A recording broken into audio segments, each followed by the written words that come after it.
Olá, muito boa noite a todos, sejam todos bem-vindos à casa do Senhor, que a graça e a paz do Senhor estejam em nossos corações. Antes de tudo, oremos. Senhor maravilhoso, muitíssimo obrigado por mais esse dia, obrigado por essa semana, obrigado pelo clima que o Senhor tem nos dado de manhã fresquinha. Abençoa, Senhor, que a chuva venha logo para refrescar os nossos amigos, os animais, as plantas. Agradecemos ao Senhor por todo o seu cuidado, por todo o seu amor, que hoje e sempre nós possamos ter muito mais coisas para compartilhar com os nossos irmãos, testemunhos, alegrias para com todos. Tudo isso te imploramos por amor ao Messias maravilhoso. Amém. Vamos assentar porque hoje foi um dia de muitas dores. Qualquer 5 minutinhos em pé já estava me vindo as dores. Continuando a nossa saga a respeito das 28 doutrinas da nossa igreja, hoje nós veremos a experiência da salvação. A experiência da salvação, todo o amor que o Senhor dedica para nós, tudo que Ele tem tentado fazer todo dia, todo ano, toda década, para alcançar os seus filhos, alcançar aqueles desviados. Começamos a ver algumas séries no YouTube. Roupão da Fé, é de 2014, 2015 os vídeos, bem interessante. Quem tiver interesse, dá uma procurada lá. É de um senhor que tem um restaurante em São Paulo, e o principal, eles saem nas igrejas fazendo essa semana de oração, essa semana de pregações, resgatando aquelas pessoas que estão desviadas. Tinha uma senhora que fazia 53 anos que ela tinha se desviado, e eles foram fazer uma visita e ela estava esperando, era a visita de alguém. E em 53 anos ninguém foi fazer a visita para ela. O marido dela pegou um câncer, ela saiu, foi 3 meses na casa da irmã dela com ele, descobriram que era um câncer. Na hora que ela falou que ele estava com muitas dores de estômago, eu até falei para minha esposa, é câncer. E aí ela contou, ficamos lá, o médico partiu ele, fechou, não tem mais jeito.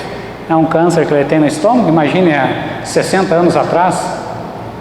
E aí, quando ela voltou para buscar documentos e outras coisas para levar para o marido, um irmão viu ela na rua, quem não vai na igreja já foi cortado, foi até cortado lá, não é mais membro.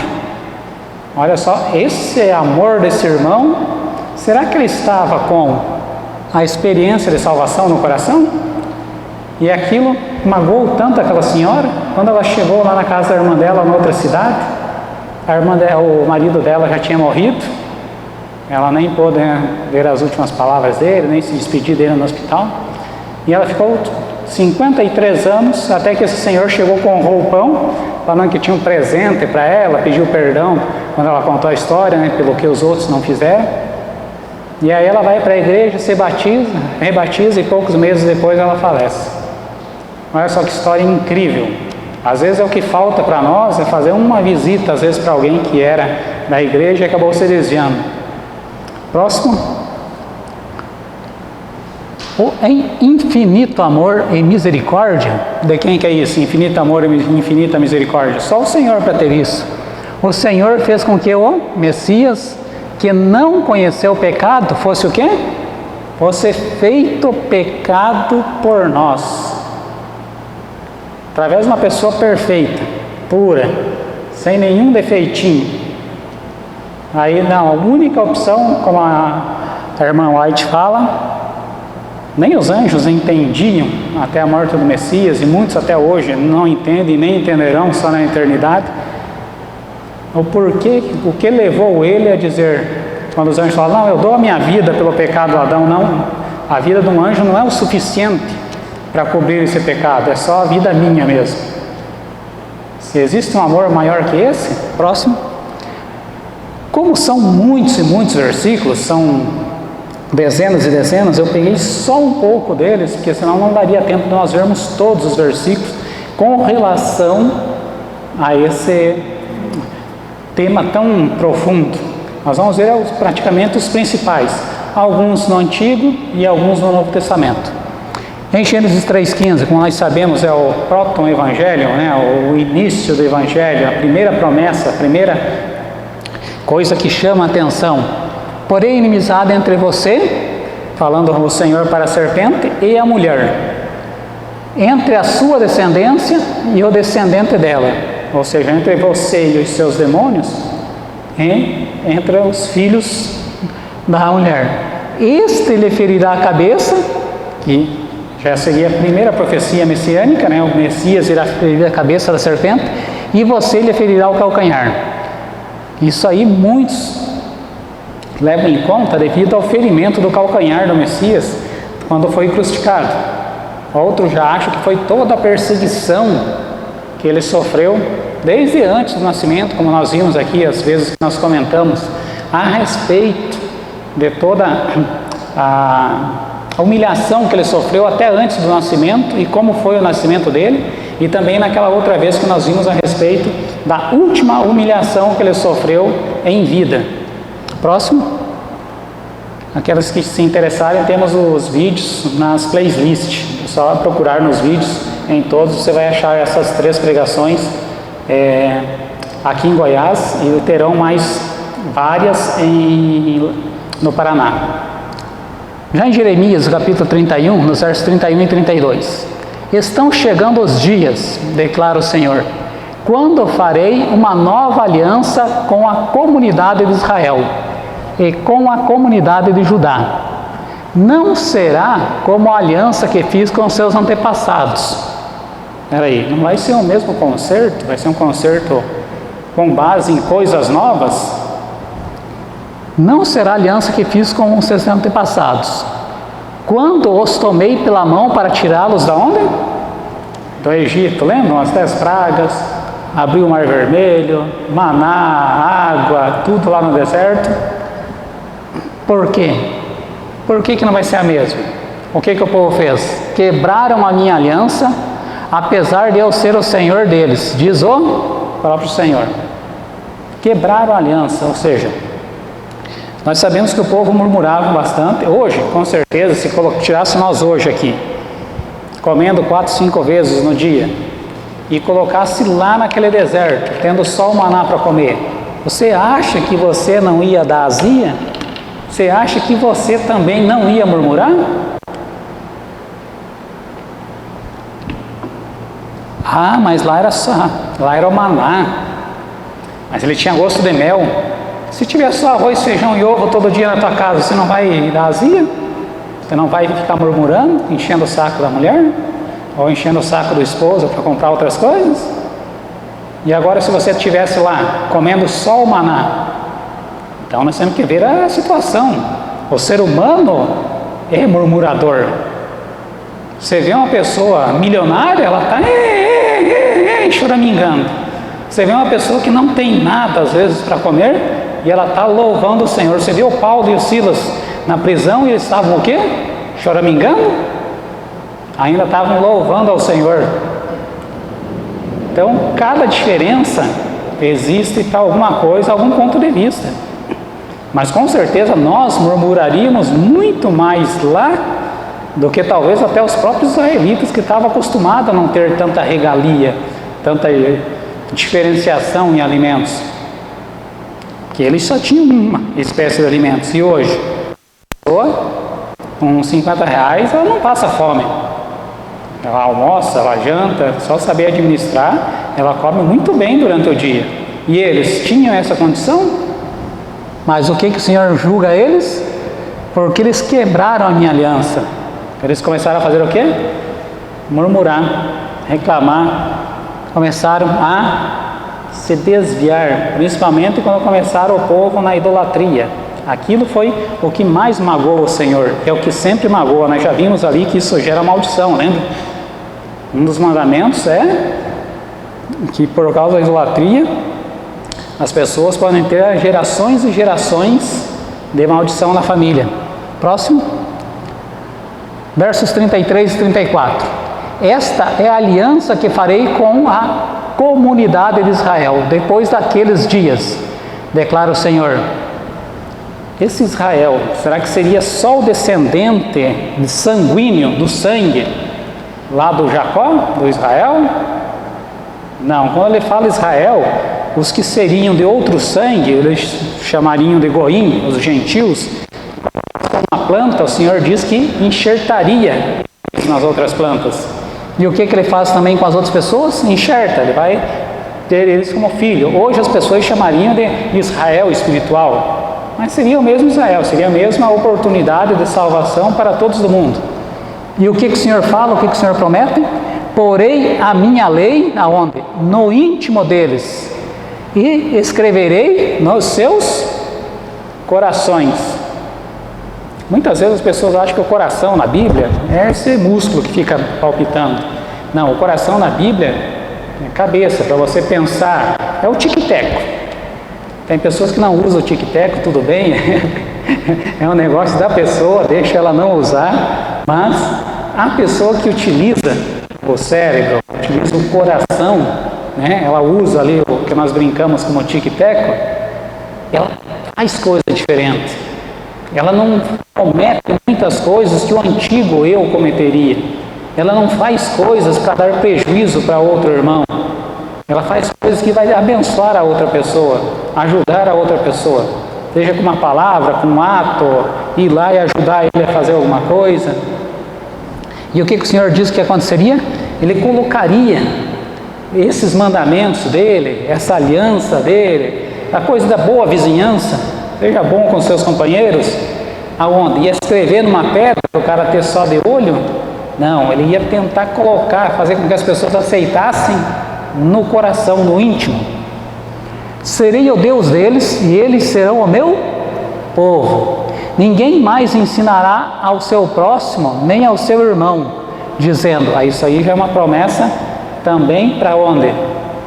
Para a nova terra, porque olha só, ninguém vai dizer ao seu próximo, ao seu irmão, o quê? Conheça o Senhor, porque todos eles me conhecerão, desde o menor até o maior, diz o Senhor, porque eu lhes perdoarei a maldade e não me lembrarei mais dos seus pecados. Olha só que promessa maravilhosa. Eu vou perdoar todo mundo, vou esquecer das suas maldades, vou perdoar os seus pecados, todo mundo vai ser o mais próximo possível da perfeição. Próximo. Agora Ezequiel, capítulo 33, verso 11. Diga-lhes, juro pela minha vida, palavra do soberano Senhor, que não tenho prazer na morte dos ímpios. É diferente de nós. Você vê lá o ladrão querendo roubar a pessoa, chega o outro, bate nele, ou alguém atira nele, rapaz, foi bom, ladrão, vagabundo. Mas o Senhor pensa assim, poxa vida, se ele morreu, poderia ser mais um, que se ele tivesse aberto o coração para a palavra, poderia ser mais um salvo. O Senhor pensa dessa maneira, mas o nosso coração humano pensa o quê? Um ladrão a menos para estar incomodando a comunidade, não é isso? Um ladrão a menos para ir me roubar, ir para estuprar alguém da minha família, ir para dar prejuízo, ir para quebrar alguma coisa lá em casa. É isso que o ser humano pensa. Se você não pensou isso, se você não falou isso alguma vez, pelo menos você pensou. Aí é certeza que eu tenho. Antes, o Senhor não tem prazer na morte do ímpio. Antes, tenho prazer em que eles se desviem dos seus caminhos e vivam. Em outras palavras, trocando para miúdos, como falava um professor, em outras palavras, eu tenho prazer que eles se convertessem, fizessem como aquele terrorista lá da cruz. Quem assistiu a pregação do Dr. Rodrigo Silva vai entender o porquê de terrorista lá da cruz, porque era como seriam chamados hoje aquele tipo de ladrão da cruz, aqueles que matam, batem, né, espancam, deixam quase morto. Ou seja, pode ter sido um do mesmo naipe que fez a mesma coisa com aquele cara que o bom samaritano ajudou. Lembra o que aconteceu com o cara que o bom samaritano ajudou? Estava quase morto, espancado, foi roubado, estava quase morto à beira da estrada. Então, o que o Senhor pensa? Um dos maiores exemplos é o Manassés. Tudo o que fez, e ainda o Senhor foi bondoso com ele quando ele se converteu.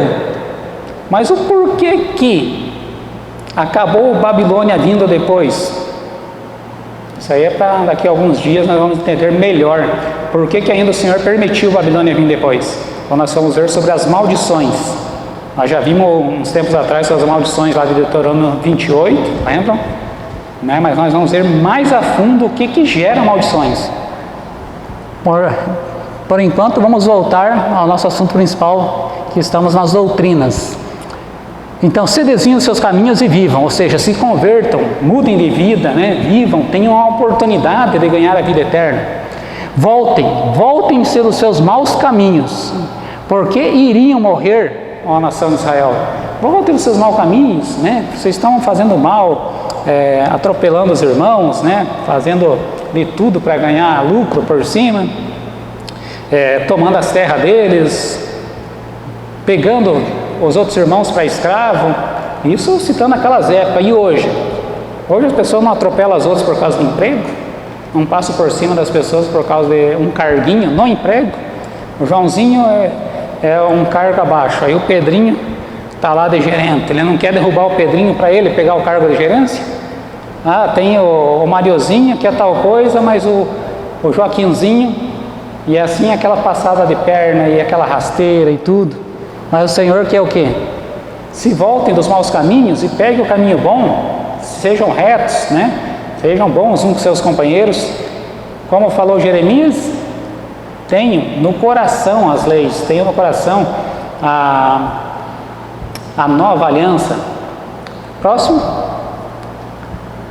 Já em Abacuque, é pouco falado, muitas vezes nós nem citamos o livro de Abacuque, mas olha só, capítulo 2, verso 4. Escreva: o ímpio está envaidecido, seus desejos não são bons, mas o justo viverá pela sua fé, sua fidelidade. Interessante isso. Muitas vezes, até o próprio que se acha justo não está envaidecido. É verdade, não é? Você vai em muitas igrejas, parece aquele desfile de moda, né? As irmãs ali, aquelas roupas caríssimas, aquelas coisas... cada uma querendo se aparecer mais que a outra. Será que isso é o mais importante? Vendo uma pregação de acho que ele era psicólogo, e ele contando lá na igreja os motivos que levam as mulheres a utilizar as coisas do mundo na igreja, e resumindo tudo que ele falou, só para se aparecerem, só para chamarem a atenção das outras pessoas, seja homem para ficarem desejando elas, ou seja mulher para ficar cobiçando a roupa que elas estão usando. Será que isso é uma coisa cristã? Ou será que é uma coisa ímpia? Porque o ímpio é envaidecido, os desejos não são bons, mas o que o justo tem de diferença do ímpio? O justo vive pela fé, o justo não se preocupa. Vou falar para vocês a verdade, você já deve ter visto eu aqui várias vezes com uma camisa xadrezinho marrom. Se eu contar para vocês a idade que aquela camisa tem, vocês não acreditam. Ela tem mais de 25 anos. Os meninos que a mãe deles deu para o pai aquela camisa, os meninos já estão casados, e os gêmeos eram pequenininhos, os menininhos. Eu acho que tinham uns 2 anos, e a minha irmã cuidava deles lá em casa. E todo final de ano, a mulher dava um presente para todo mundo lá em casa, que gostava muito de nós, e nós cuidávamos dos 2 menininhos. E aí eu ganhei uma camisa, tipo havaiana, muito feia, e o pai ganhou aquela camisa. Eu comecei a trabalhar num jornal, e aí o pai deu para mim aquela camisa, porque eu precisava de camisa social. Aquela camisa tem mais de 25 anos, e eu não me preocupo, uso ela aqui, vou para hemodiálise. Se eu contar para alguém que ela tem 25 anos, a pessoa não acredita que eu guardei um trem daquele por tanto tempo. Mas por quê? Eu não estou preocupado com envadecimento. Para mim, eu uso tanto uma roupa de 10, 15 reais, como aqueles shorts que eu gosto de usar por causa do calor, como se for um que me dê aí de 150, a pessoa gastou muito, para que usa? Próximo. Marcos, agora já estamos no Novo Testamento. Olha só o que Marcos capítulo 9, versos 23 e 24 nos diz. Se podes, disse o Senhor, tudo é possível àquele que crê. Imediatamente o pai do menino exclamou, creio, ajuda-me a vencer a minha incredulidade. Lembra da história? Esse pai estava desesperado por causa do filho. E muitas vezes no desespero, você consegue ter a fé que você precisa? No desespero você esquece até o teu nome. No desespero você esquece tudo. Mas a hora que o Senhor passa para ele, tudo é possível para aquela pessoa que crê, foi o que ele precisava ouvir, foi o que ele precisava, a diferença. Mesmo aquela senhora, dos 53 anos afastada, ela já tinha 93 anos, chegou alguém lá para visitar ela, entender, não, e falavam que ela jogava tomate no povo. Não, vai lá que aquela fulana lá, eu esqueci o nome, era com letra E o nome da senhorinha, ela joga tomate no povo, ela dá bengalada, e aí o pessoal já foi com medo, né, fazer a visita para a senhora. A hora que faz a visita, a senhorinha trata bem, e daí explica por que nunca mais tinha pisado na igreja, nunca ninguém tinha ido visitar ela. 53 anos esperando alguém pedir desculpas. Próximo. João, capítulo 3, os versos 3 e 4. Em resposta, o Senhor declarou: digo-lhe a verdade, ninguém pode ver o reino do Senhor, se não nascer de novo. Perguntou Nicodemos: como alguém pode nascer de novo, sendo velho? É claro que não pode entrar pela segunda vez no ventre de sua mãe e renascer. Nicodemos era um cara fariseu.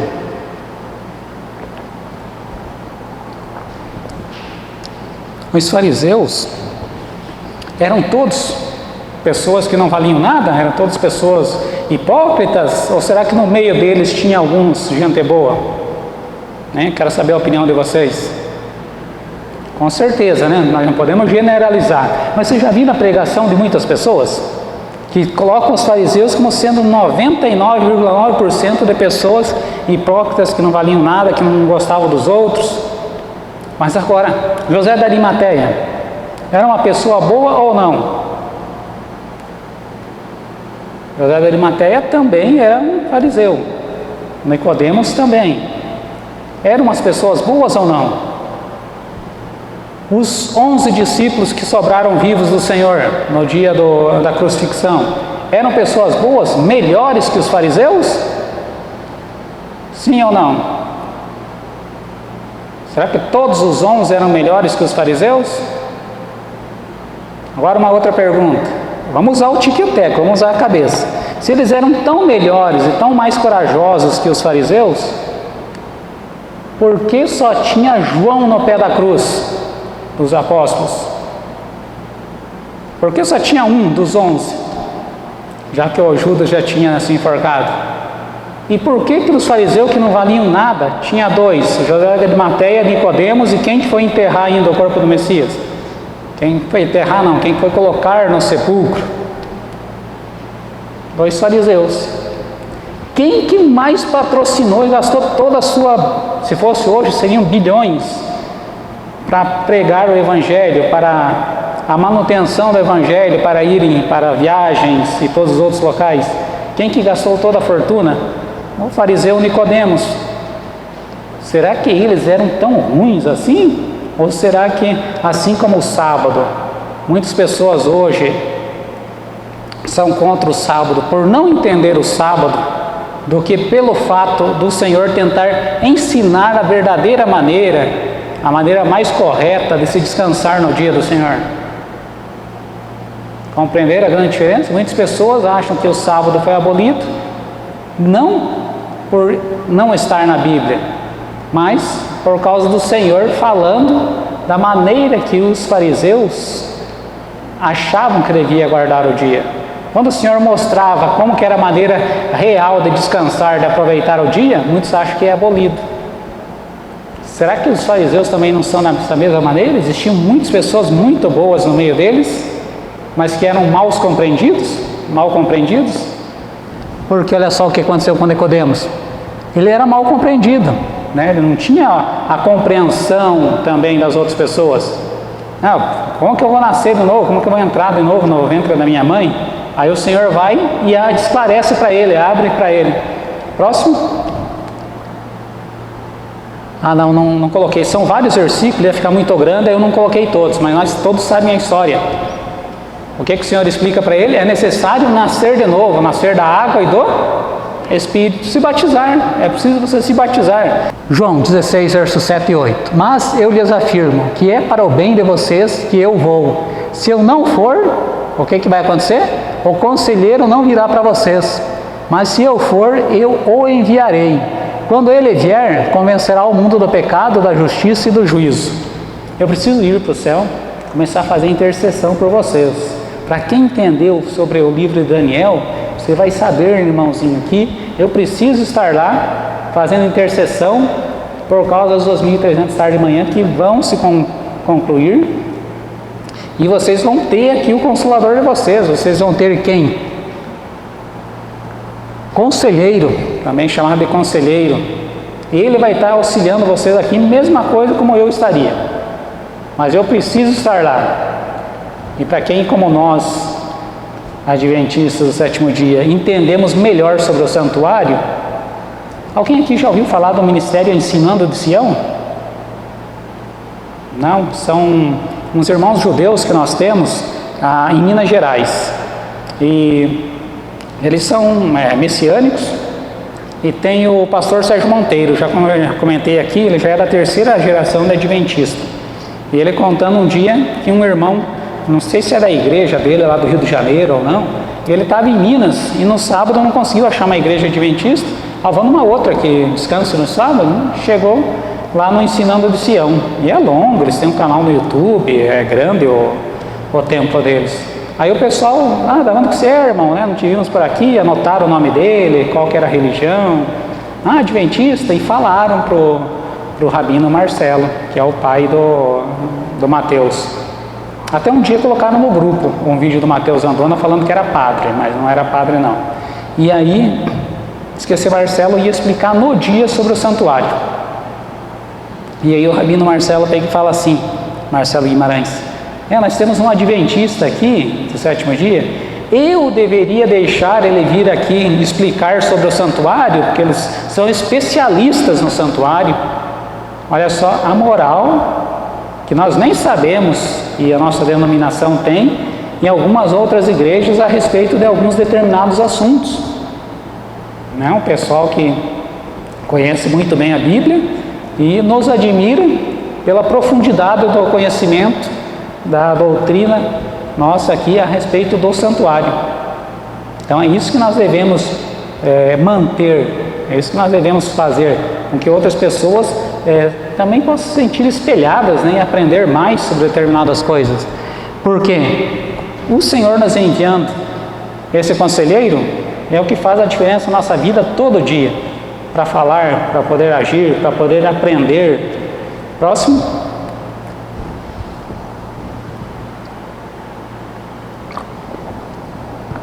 Romanos 3, verso 21 ao 26. Mas agora se manifestou uma justiça que provém do Senhor, independente da lei, da qual testemunham a lei e os profetas. Justiça do Senhor mediante a fé no Messias para todos os que creem. Não há distinção, pois todos pecaram e estão destituídos da glória do Senhor. Não tem distinção de Joãozinho, Pedrinho, todo mundo está destituído da glória do Senhor, porque pecaram, sendo justificados o que? Gratuitamente por sua graça, por meio da redenção que há no Messias. O Senhor ofereceu como sacrifício para apropriação mediante a fé, pelo seu sangue, demonstrando a sua justiça. Em sua tolerância havia deixado impunes os pecados anteriormente cometidos, mas no presente demonstrou a sua justiça, a fim de ser justo e justificador daquele que tem fé no Messias. Olha só que incrível, aquele que tem fé no Messias vai estar perdoado, tem a oportunidade de perdão dos pecados, tem a oportunidade de ser redimido. Próximo. Já em 2 Pedro, capítulo 1, versos 3 e 4. Seu divino poder nos deu todas as coisas de que necessitamos para a vida e para a piedade, por meio do pleno conhecimento daquele que nos chamou para a sua própria glória e virtude. Por intermédio dessas, Ele nos deu as suas grandiosas e preciosas promessas, para que por ela se nos tornassem participantes da natureza divina e fugissem da corrupção que há onde? Que há no mundo, causada pelo quê? Cobiça. E não é verdade? A maioria das coisas começa pela cobiça da pessoa. Ele quer um emprego melhor, às vezes ele não quer nem um emprego melhor, mas ele quer o salário que o Joãozinho tem, que é melhor que o dele. Não é isso? Ele quer o carro que o Pedrinho tem, porque é melhor que o dele. Próximo. Agora o último verso, capítulo 13 de Apocalipse, verso 8. O que acontece quando a pessoa renega tudo isso? Tudo isso o quê? Todas as chances de salvação, todas as oportunidades que o Senhor deu durante toda a vida dela. Todos os habitantes da terra adorarão a quem? A besta. A saber, todos aqueles que não tiveram os seus nomes escritos no livro da vida do Cordeiro, que foi morto desde a criação do mundo. Então, para quem não aceitou nenhuma das oportunidades, não quis, ou aceitou e se desviou e não se arrepende de ter se desviado, mesmo tendo sido batizado, se desviou, fez o quê? Renegou as costas para o batismo, renegou as costas para o Messias, não crê mais nele. Resta o que para ele? Ser riscado do livro da vida do Cordeiro. E com isso vai ser o quê? Vai ser perdido, vai participar, quem estiver vivo ainda, das pragas que nós vemos no capítulo 16. Pessoal, que o Senhor nos abençoe, que possamos cada dia ter a oportunidade mais e mais de estar o mais próximo do Senhor. Até a próxima.